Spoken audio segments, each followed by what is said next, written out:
Batang magkapatid hinostage sa Saragossa, Nueva Ecija. Isa patay, isa ang sugatan. Tutukan sa report.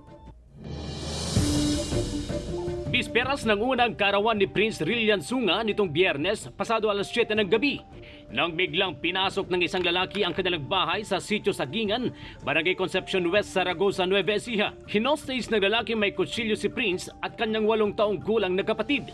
Nagatakas ang kanilang ina at isa pang kapatid.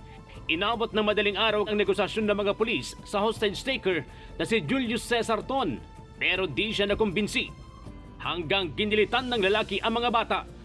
Nang pumalahaw ang mga bata, napilitan na raw ang mga pulis na sumugod at binaril nila ang suspect na dead on the spot. Si Prince, dead on arrival na sa ospital sa mismong araw ng kanyang kaarawan. Di makapaniwala ang padre de pamilya. Masakit po sa damdamin ko yung nangyari. Isa rin pong trauma din po sa akin yung nangyari. Dahil ngayon lang po ako nakakita ng ganyang pangyayari. Kala ko nga lang po sa pelikula po nangyayari yan meron pala po sa personal niyan, anak ko pa po. Masakit po sa damdamin ko nangyari. Ang kapatid na ginilitan din, nagpapagaling pa sa ospital.